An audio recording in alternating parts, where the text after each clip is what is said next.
Assalamualaikum dear students, I am Mahpara Beg and welcome you all in my today's video which is about parts of a speech. In my previous video I told you about noun and a little bit about pronouns. So in today's video I am going to tell you elaborately about pronouns and its types. So what are pronouns? Why pronouns are important? Pronouns हम बचपन से पढ़ते आ रहे हैं कि pronouns भाई जो नाउन्स की जगह इस्तेमाल होता है ना। हम सब ने इसके बारे में पढ़ा है from since our childhood. So pronouns we can explain them as pronouns are the words which are used in place of noun, और we can say pronouns are the words which are used instead of noun, और we can say pronouns are the words which replace the nouns. ठीक है जी। तो क्यों important है ये? Why this pronouns are so much important? Why we use them in our daily life? Why? So let me tell you. Because अगर मैं आपको एक एग्जाम्पल दूं कि Maheen is a good girl, Maheen is a beautiful girl, Maheen reads in class second, Maheen reads in Alexandra school.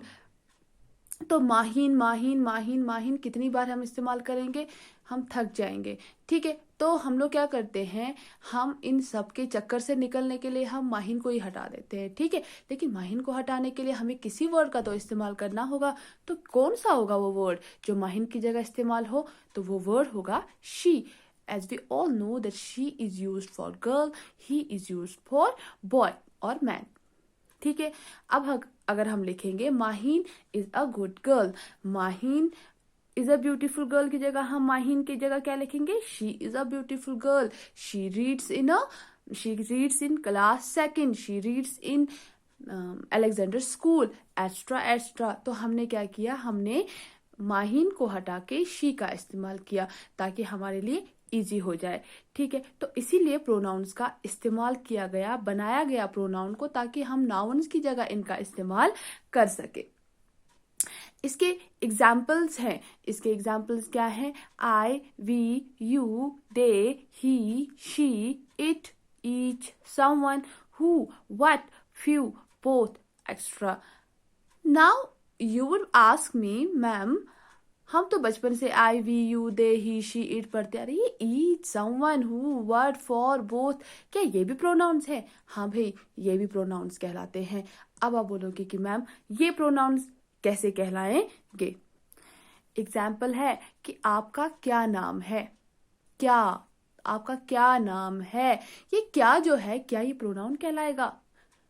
तो मैं कहूंगी कि हाँ बिल्कुल ये प्रोनाउन कहलाएगा। कि अगर हम सीधे लिखते कि आपका नाम इमरान है, तो इमरान की जगह हमने यहाँ पे क्या इस्तेमाल किया? व्हाट इस्तेमाल किया। सो व्हाट क्या आ गया यहाँ पे? प्रोनाउन की जगह। इसी तरह बाकी सारी चीजें जो मैंने आपको बताई हैं इसमें, वो सब प्रोनाउन के तौर पे इस्तेमाल होती हैं। ठीक है जी। अब आया हमारे टाइप्स के बारे में, हम बात करते हैं टाइप्स ऑफ प्रोनाउन। सो इसके टाइप्स, डिफरेंट टाइप्स है। मेन 6 टाइप्स ऑफ प्रोनाउंस आते हैं। So let we discuss. So पहला आता है पर्सनल प्रोनाउन। क्या आता है जी? Personal pronoun. तो पर्सनल प्रोनाउन का नाम लेते ही आपको समझ आ गया कि ये किस हिसाब का प्रोनाउन होगा। तो पर्सनल प्रोनाउन इसका इसीलिए नाम पड़ गया है क्योंकि इसमें पर्सन की रिलेटेड बातें होती हैं, किसी शख्स के रिलेटेड बातें होती हैं, इसीलिए इसका नाम पर्सनल प्रोनाउन पड़ गया। तो जैसे कि एग्जाम्पल आया I, we, you, they, he, she और इट।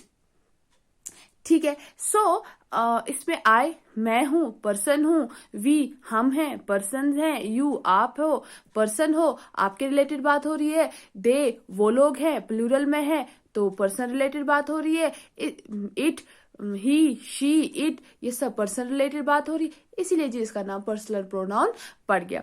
हाँ जी, इधर एक और एग्जाम्पल है कि ma'am I, we, you, they, he, she तो ठीक है हम पर्सन के लिए इस्तेमाल करते हैं, बट इट क्यों यहाँ पे इस्तेमाल किया गया? ये इट किसके लिए इस्तेमाल किया जा रहा है?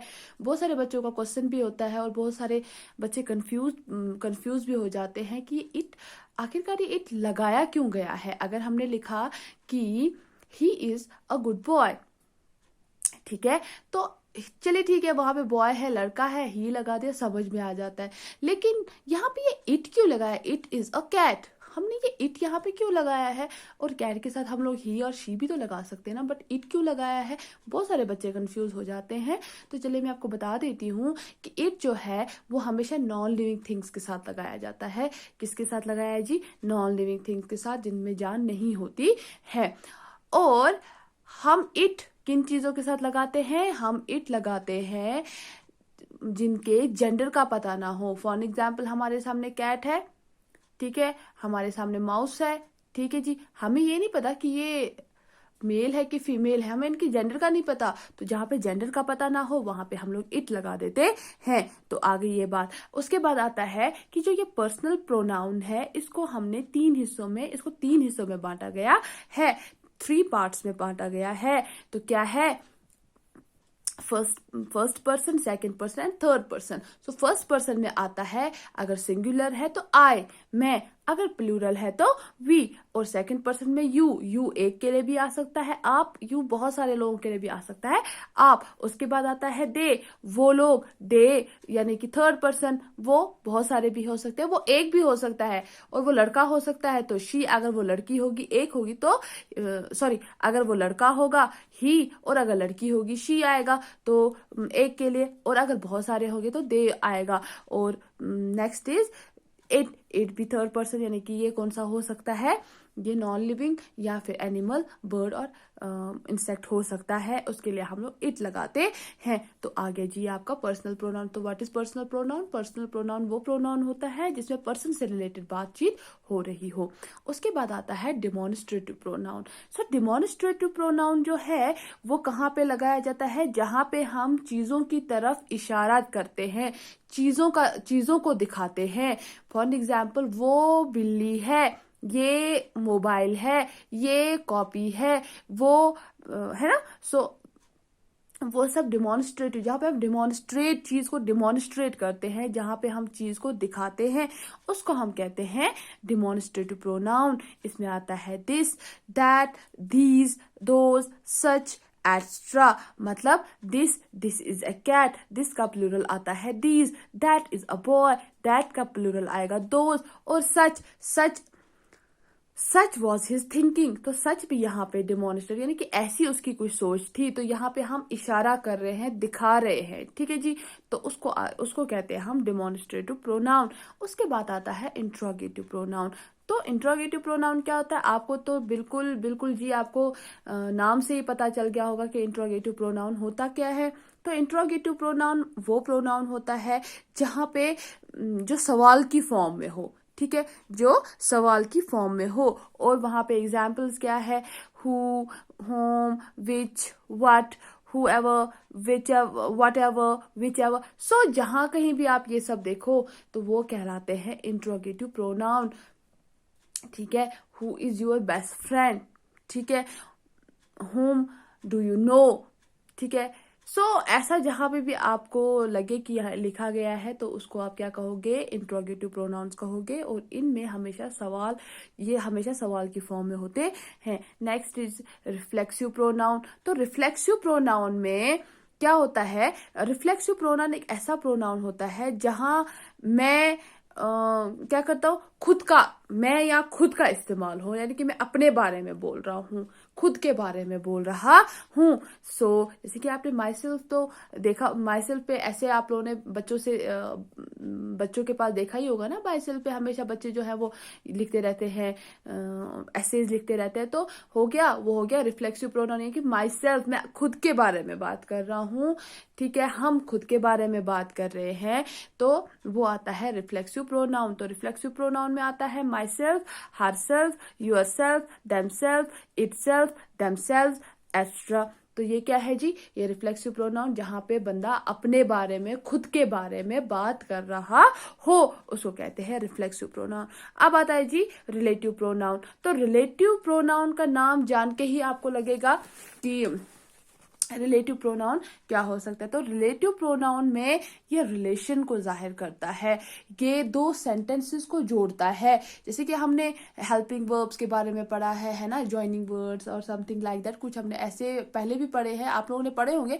तो उसी तरह से ये रिलेटिव प्रोनाउन भी है कि ये क्या करता है, रिलेशन बताता है। तो इसमें दो सेंटेंस को जोड़ देता है। ठीक है जी। इसमें क्या आता है, whoever, whichever, wherever, एक्स्ट्रा। तो जहां भी ऐसी आप देखो, ऐसे एग्जाम्पल्स देखो, तो वो रिलेटिव प्रोनाउंस कहलाते हैं। उसके बाद लास्ट वन आता है इनडेफिनिट प्रोनाउंस। इनडेफिनिट प्रोनाउंस में इनडेफिनिट प्रोनाउन का मतलब ही है, आपको पता ही चल गया होगा कि इनडेफिनिट